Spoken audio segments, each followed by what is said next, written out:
Chapter 3 Walls. Angelina stumbled from the auditorium as day was breaking. She wasn't the first up, and other youth bumped past her in their exodus to join the day ahead of her. They stuffed their blankets and various personal items into dented lockers and ran out, jostling one another further.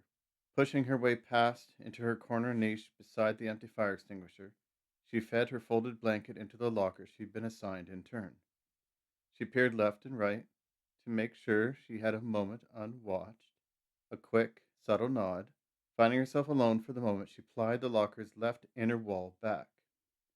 The floral silk scarf inside, with its royal red border and gold string trim, was removed. She wrapped it around her neck with a mischievous grin. The others had yet to find where she kept the scarf, and she wasn't about to tell them. Her walk down the echoing corridor was slower. She paused to check her long brown hair in the dirty mirror, quickly tying it up in a hair elastic she'd found the day before. Blue eyes stared back through that dirt. She took in the purple t-shirt and brown slacks with a disapproving eye.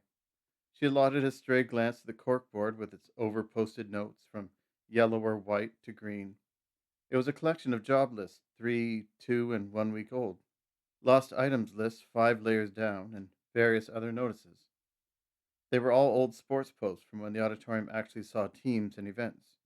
All were turned over and reused, some scribbled out, all packed to overfilling.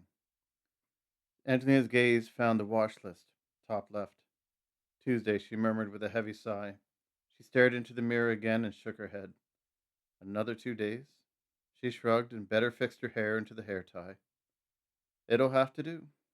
Making sure her scarf was looped just under her chin and hanging evenly down her stomach, she grinned again. It'll do just fine. She found a skip at the feel of the scarf and made her way down the corridor and pushed the metal outer doors open. Since the automatics had failed a few years back, they'd never opened well or fully closed. She left them stuck open and breathed in the fresh air. The remaining chill from the night blew in, and she hugged herself for warmth, exhaling a misty breath. 2 boys a year younger ran past, laughing about something in their heavy black coats. Bet you get the sewer run again, the one boy teased backwards. Could be a new name for you, he joked. Angelica the Sewer Queen. It's Angelina, Crispy, she shouted back, grumbled a few adjectives she chose not to share. And they can't give me the sewer run today. The boys ran on, laughed. They never give that job on the weekend. Fearing she might get slotted in late and end up with the sewer run anyway, Angelina ran after them, collecting like the other early risers around the job board and Barker standing on a low podium. Spider, she called ahead. The 20-year-old in his threadbare suit coat glanced back. Black curls gathered under a dark blue toque. What's happening with coats? She asked with a quick shiver. Not much, Spider grumbled back. You shouldn't have lost the one you had. I didn't lose it, Angelina snapped. It was stolen. Spider shrugged like it didn't matter. There's got to be something you can do. Spider frowned. For you, Angie, I'll try. Angelina wanted to plead for time, but the Barker shouted out a frustrated curse. Quiet, everyone, he hissed, or you'll all draw garbage duty. There was a round of hushing noises and startled mutters. The Barkers changed up at random. The usual Barker was Mr. Kane, an old man who hobbled on a wooden leg and constantly complained about old joints. Canker Cole took his part when there was a slow day on the wall. He always spoke too softly to be heard, so the orphans had to lean in closer and, more often than not, fall over each other waiting to be assigned the day's chore. This Barker had to be some magistrate or other. Angelina hadn't seen him before. Moved in with the last lot of traders who'd passed through on their way to riches, maybe. Only one of them had actually left again. The rest had stayed on, taking odd jobs like everyone else. Angelina was sure she'd remember this man if he'd been around any longer. He wore a finely woven vest over an even more finely sewn dress shirt. His coat and gloves actually looked new. It made Angelina sick to think anyone had new clothes, when she couldn't even keep a warm coat on her back without someone running off with it. The thought made her hug her silk scarf that much tighter to her body.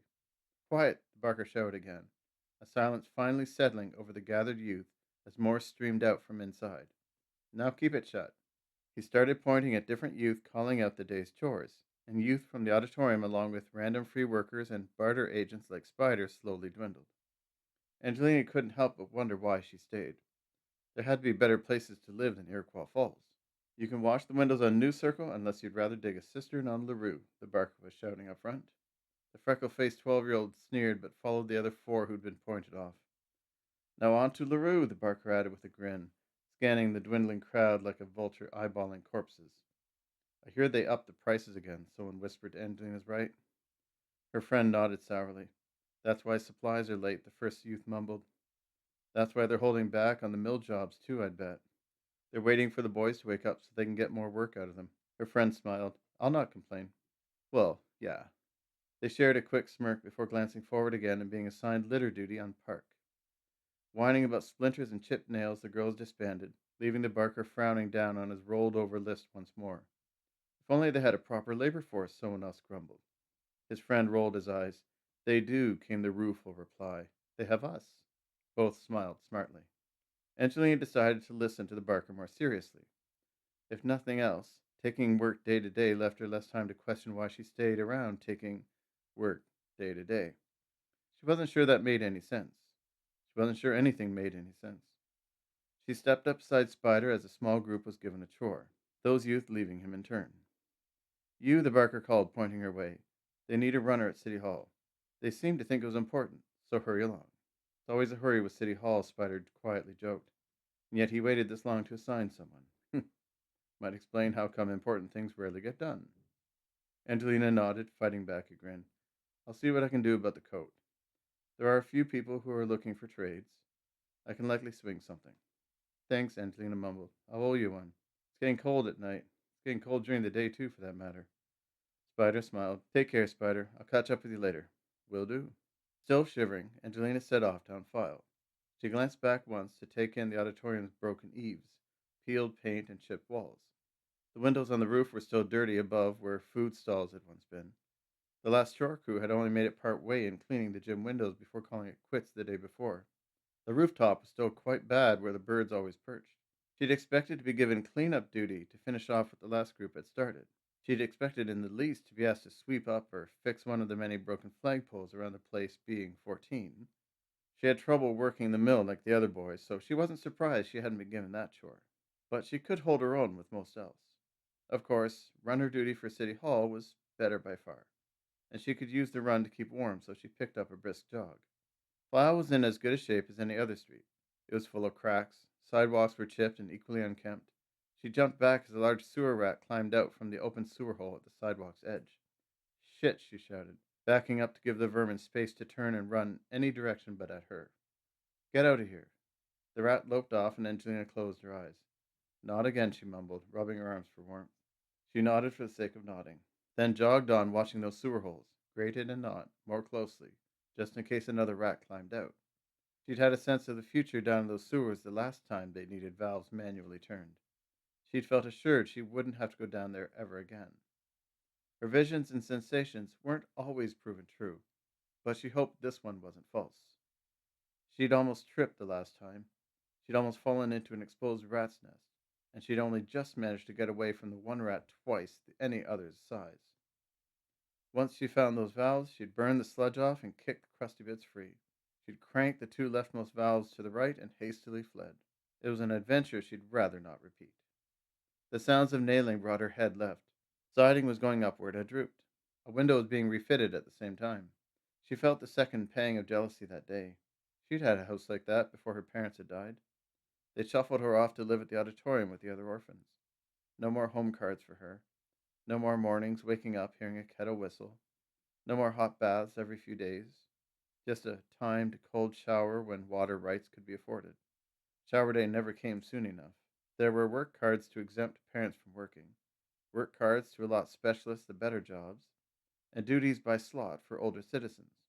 Everything else was dumped on the young and younger who were forced to grow old too fast. It was an archaic system anymore, created for wartime, reinforced by loss and kept alive by a system that didn't want to change. Spider and his like dealt deals under the radar of town police. Most of them demanded a price. Spider asked her to run some goods now and then. She was good with that. It had gotten her the scarf. It would get her a coat. The town certainly didn't care. File took a left just after the museum with its fallen statues outside and painted over windows and walls. The auditorium had been converted decades past into an orphanage, storage, and town militia building. The museum now worked as a food unit. After power had died enough times, the museum was the only place left with refrigeration. Most of the inner displays had been taken by fire when half the town had gone mad anyway. The street hit a left at the locomotive place.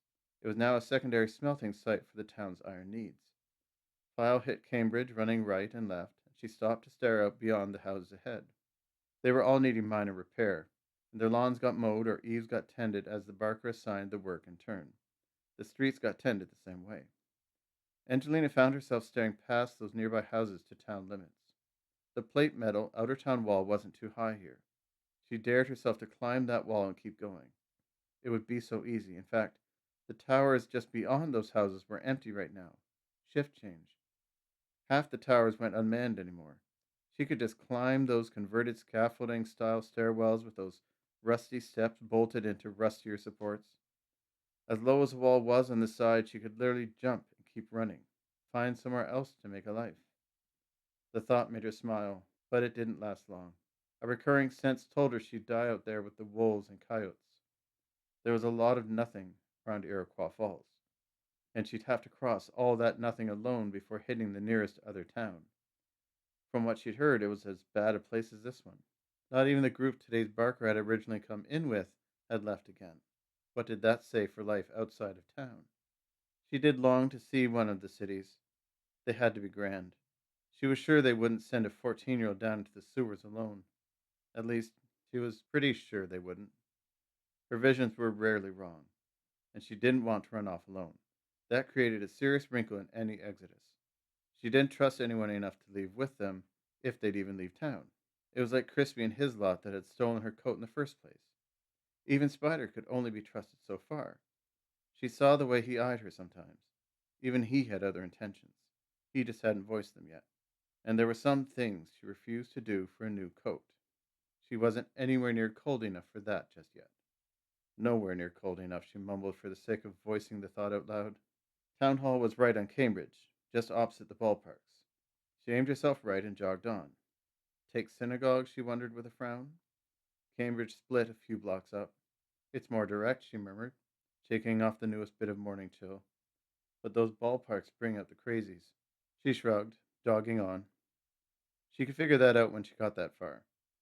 As Cambridge broke off into synagogue, she found the decision basically made for her. Eddie's down came a triumphant shout followed by energetic cheers. The 8 kids in their weather jean jackets and faded joggers moved off, hooting and hollering, leaving a trembling child behind, gripping his wrist and side and mumbling painfully under his breath. Let's go again, someone shouted to more cheers. I vote hail the wizard this go. No, you don't. I was wizard last week, so it's your turn again. But you two have never been wizard. The arguing ensued, with Angelina scowling where she held back out of sight. The boy, who was clearly Eddie, the last wizard in their game of Stalkers, was trying to rise. But he was still holding his left side and shivering worse than Angelina. She was quite sure Eddie wasn't shivering from the cold. Stalkers was a barbaric game, and while it was in play, anyone the players came across could get caught in the middle. Synagogue was out, plain and simple. Straws decide, this group's leader announced from a crouched huddle as Angelina cut a sharp right for Cambridge's opposite sidewalk. You're a wizard, Danny. You've got 5 minutes to hide before we come get you. Angelina paused to watch the children scatter. None of them were over 9, but a kick and a punch hurt no matter who delivered it. Stalker and other games the children around town played were mirrored in adult jokes and old wanted posters. They all kept the message clear. Anyone not deemed normal by the general populace was unwelcomed. In fact, they'd receive a cold, rather brutal welcoming. That didn't bode well for her. Another reason to leave, but again, she didn't know who or what was out there. At least in town, she knew most everyone, so she could blend in somewhat. Another reason to stay. Why was life so conflicting at times? Too often? The old sports complex passed behind the discolored houses on the left. She slowed her jog up the street. A lot of the owners who'd lived this side had died or just plain gone missing, and that made her wonder where they'd ended up. She knew the people who'd moved in after, and she trusted them little. She certainly didn't want to be the next case of missing persons that no one would bother trying to find. Open garages showed nothing but rusty mowers and dusty cobweb brakes and hose. Brown bags collected in some corners, and grease stains showed where cars had once been. Tennis court lights flickered in the morning sun ahead, behind the next set of houses. This block boasted overgrown lawns and covered windows. Molding had gone green, and ivy bunched under ground floor fencing. Someone had died in the third house on the right from the smell that pricked her nose. A sewer had backed up fifth house on the left further up. Angelina covered her mouth and nose and hurried past. She stopped on the next block, still holding her breath. Black leather and shaved heads. There were at least 20 gang members ahead walking up and down the street. A few others with their piercings and silver-studded apparel manned doors. Right. Cambriel territory. Another reason synagogue would have been safer. She'd take the stalker groups any time over Cambriel's. Even if she drew a stray kick from an overzealous stalker that confused her for Danny, it would be better than becoming a gang unknown. It was time for a more direct route. Angelina cut left over unkempt field, aiming herself between tennis court fencing and ballpark bleachers. The tennis courts had been so covered in spray paint at one point that no one cared to clean it off anymore. No one she knew would take the job even if a barker handed that chore down. The Cambriels would definitely take that badly. The ballpark wood ahead had peeled. It was cracking to the point where whole sections had broken free in one of the latest windstorms to hit town. Stepping in closer, she spotted a broken through fencing leading inside the ballpark, and Crouch ran through. Once inside, she leaned back and waited. Some mice could be heard gnawing at wood nearby. It sounded like a woodpecker was making its home just behind first. A bag was flopping along across the outfield nearby. She leaned out to make sure it was just a bag. It was. There were no sounds of walking or talking. Druggies and layabouts sometimes made for the ballpark for their hangout. They were the real crazies. Stalkers were just kids playing games. Gangs had rules. They could be predicted, somewhat. These crazies could be outsmarted too, but it took more cunning. It seemed she was lucky. No one was about. She kept tight to those inner wooden walls, avoiding the infield and bleachers above at all costs. It was too risky to tempt fate that blatantly. She hurried along the inside of that ballpark, moving quietly. If anyone woke up from a stupor, she could still step out through another crack and make for the rest of Cambridge. There was no one about when wooden walls became tall cages. Home base, dugouts, and the last of the warped stands were still empty. She smiled and cut the rest of the way across the field directly where Town Hall rose above a pockmarked street and garbage-strewn sidewalk. She stopped to stare up at the empty windows with their colorful curtains billowing out 2, 4, and 5 floors up. They turned the AC on. She hadn't thought it would still be working. Crumbling mortar and dusty cement showed all too well. Angelina turned, spotting 5 youth from the auditorium coming around off synagogue's far corner. One of them was holding his eye, and the other 2 were shouting swears back the way they'd come. Litter duty has arrived, Angelina mused.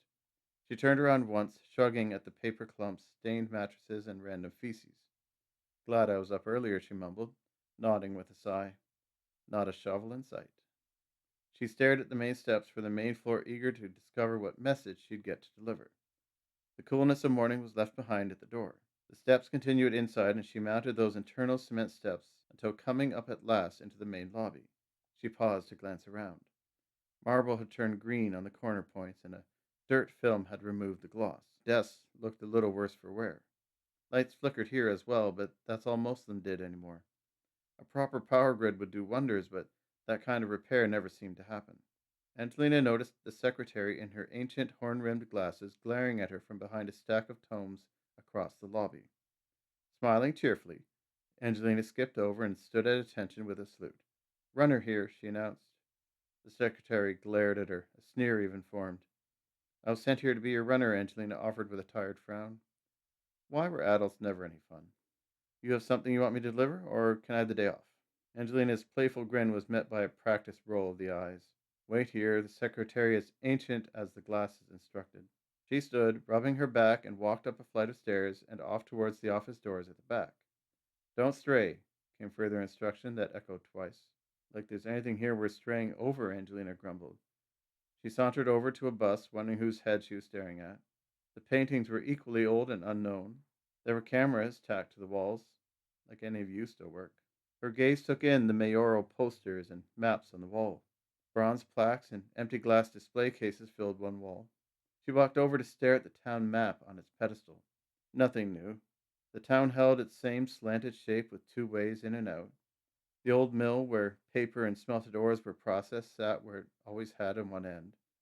The outer town wall was marked, as were the guard towers. There hadn't been a raider attack in months. Were they still even out there? She sighed, sitting on the windowsill and watching the children toil in the garden outside. One of them, 10 at the most, glanced up. The overalls showed sap stains from work in the groves. His short hair was matted, seemingly stuck in place. He clearly drew the same chores often as well. As he glanced up, Angelina felt a chill. Gordon. She'd been told his name once. He hadn't spoken to her. She'd tried to find him once, but he'd left too quickly that time, and she'd held back anyway. What if they turned her in? What could she say? Did the chill mean he was strange too? If so, he wasn't going to admit to it. She couldn't admit to seeing things before they happened. What if he turned her in? She didn't want to be alone. She just didn't trust anyone to let them in. Hearing scuffling feet, she tore herself from the window, seeking yet another reprieve from the confusion of her life. Her mother had tried telling her she understood what she was going through one time. Angeline had known full well her mother didn't have a clue then. Were she still alive, she still wouldn't. Braving a smile, Angelina walked to the middle of the main lobby floor and stopped, hands at her back. The secretary hadn't gained a sunny disposition in her absence. She just pointed to her desk as she hit the bottom step with that refreshing scowl. Sign, she grumbled. Angelina shrugged and signed with the offered pencil, a pencil that was quickly jerked from her hand the second she'd finished. The secretary eyed her up and down a moment as if to make sure she hadn't stolen anything in her absence. You're fast, was the snap? Very, Angelina assured her. The secretary's scowl seemed fixed. Fine, was the complimentary groan.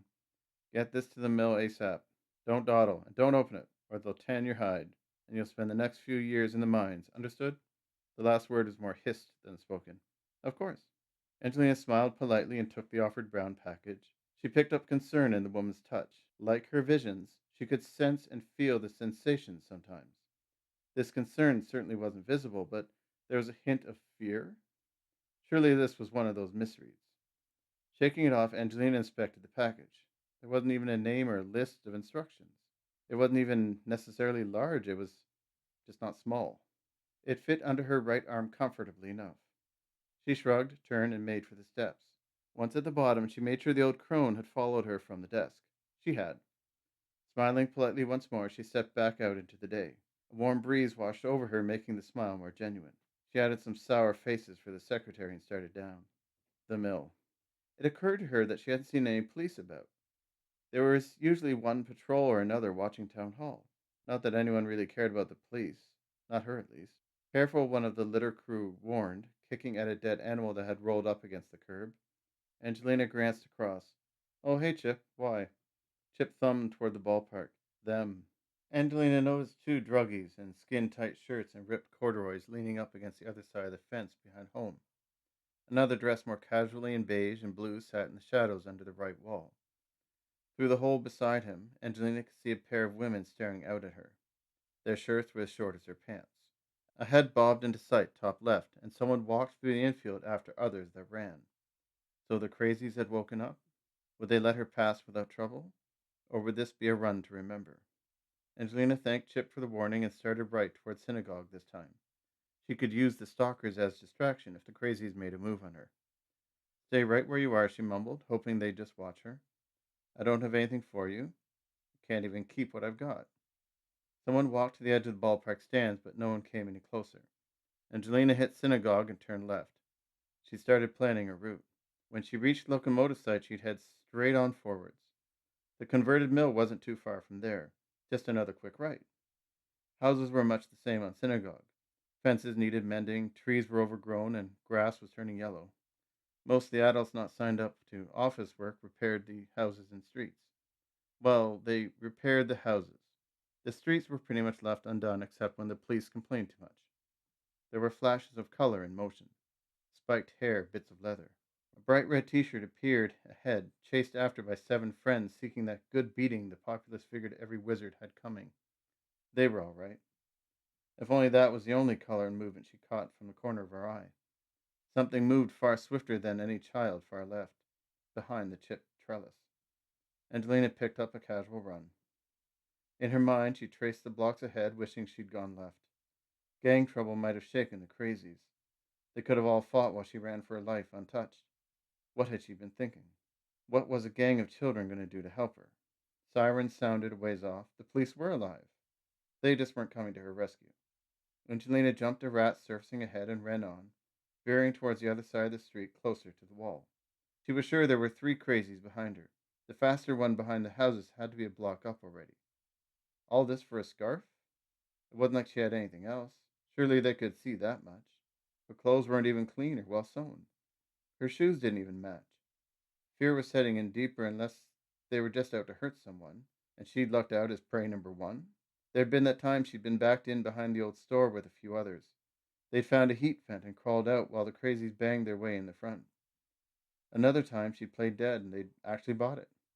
Somehow, Angelina didn't think she'd fake her way out of this one, and there was no vent to crawl through. Disgust surfaced. No, not that. Anything but that. A garbage can was knocked over right along the base of a wall. The guard towers were still empty, of course. A good turn for them. There's a slip of feet back left and accompanying scream. It was close. Angelina didn't glance back. Staring ahead and running hard, she watched the two in their tattooed arms and shaved heads step out 3 houses up. 4 others raced out from behind the house directly left, and she could hear someone shout from behind. She heard all this over the beating of her heart, which was nearly in her throat, and she saw it through her sweat that kept falling, and she felt fear melt into resolve. Spider had once told her that real survivors felt no fear. They knew only limits. And then they broke the limits to meet the next challenge. Well, teeth clenched and breath held, she figured this was her time to find new limits. She curled her legs and dropped down into the nearest puddle, skidding towards the sidewalk with the brown paper package she held to her chest. Flattened out, she shot under the sidewalk lip, almost hitting Cement's stopper. She grabbed the open grate bar in a panic and held on for dear life. Stopped, she dropped and hung. Then she released and dropped again, into the town sewer below street level. She landed on a stuccoed ledge with something nasty splashing up around her. Get out of my way, rats, she growled. I'm not in the mood today.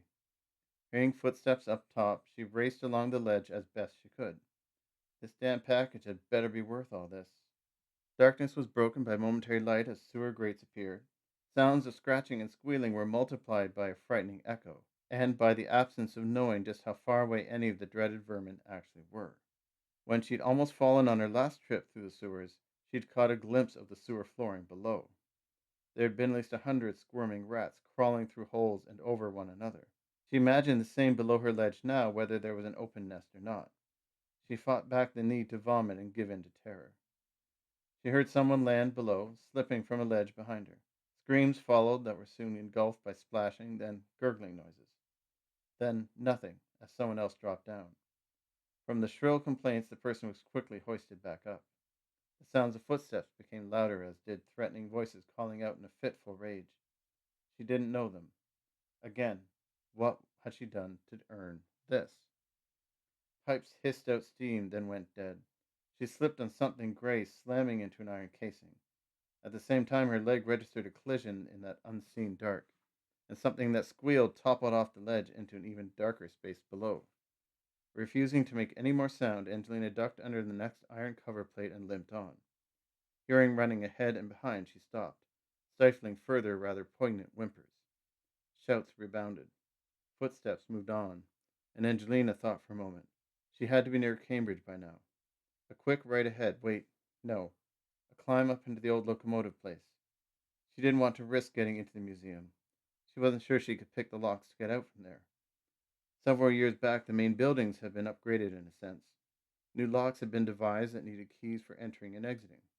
Too many people had been hiding inside, waiting for the workers to leave for the day, then stealing away with the goods. Getting out in some cases had become more difficult than sneaking in. More cautiously, hissing at some rats coming near, she traced houses from below. A snagged rock deterred the pursuing rats. She was actually enjoying her aim as she felt the pipes right jutted into the wall. Instead of walking under the next grate, careful to go unseen, she turned right with that pipe. The ladder was hidden, as was everything else, and it was slick. She didn't want to know why. She was actually quite glad it was dark because, as much as it smelled like urine, it also smelled like something she didn't recognize. And that scared her more than the rats now gathering at the bottom of the ladder beneath her. With package still secure under her arm, she elbowed her way through 5 layers of webbing before hitting the wheel. It took 10 stiff cranks before the sewer grate popped up, and she lifted it, rolling out behind the nearest crate. It was a room of crates, she quickly discovered. There was an old locomotive train painted on one wall to prove she'd come up in the right place. Peering through the bottom of an open window, she spotted 20 crazies in their various garb and ungarb, outside, shouting into grates open and closed. Some of them had knives, others carried guns or pry bars. None of them were looking her way, and a few had moved on down Cambridge in the direction she was headed next. She'd have to wait there until they gave up. She found herself quietly laughing. I should have slept in, she rued. I really should have slept in for once. This had been the most exciting day she'd had in, well, ever. A rat poked its way out through the open sewer hatch. Angelina sneered and picked up the nearest discarded crowbar. Having just willingly returned to sewers didn't mean she now loved the disgusting vermin. She'd still happily see them all die a horrific death. In the interim, she watched the single rodent scurry off under a crate before leaning on and locking the hatch so none others could get free. Just let the one try to get her. She had ample frustration to work off. She propped herself up against the wall to keep an eye on the street on both sides as well. The crazies ran off down File sometime later, and she took her chance to move on. The locomotive door wasn't hard to pick for an exit, and she slipped outside once more. She ran along the ditch, tracing Cambridge where it passed the old golf course. She could cut across a few greens easily enough and use houses for cover. Finding her way clear, she actually started enjoying herself. A police car turned on Anson a few blocks up. The white paint was more yellow than anything else, and the driver's door shimmied. But they were some of the few working cars in town aside from construction machinery and two cabs. Everyone who could properly fix machines had been dying off over the years, and there weren't any trade routes opening up for masons and electricians seeking relocation. The last raiding party had actually abducted their last architect they'd run off with. Nothing was fixed or built properly anymore. Angelina scolded herself for slipping off into reverie. She poked her head up again, making sure the coast was indeed clear. She then climbed from the ditch and slipped behind the nearest house, through the overgrown garden, and down the slight slope onto hole number 5. For some reason, the golf course was still well kept. That had always been odd to her, but today she raced across that even green without complaint. As the golf course hit the clubhouse, she turned left and climbed up the steeper hill, rolling under the dented guardrail and glancing around. The mill's tall fence work rose where it should behind the guardhouse. She walked up to the man in front and handed the package across. "Runner delivery," she announced. The man just grinned and shook his head. She held it across more forcefully, waiting for some kind of payment in return for her efforts. The man just grinned some more and motioned behind the gate. "The real runner got here an hour ago. Where were you all this time?" Angelina felt her mind quiver.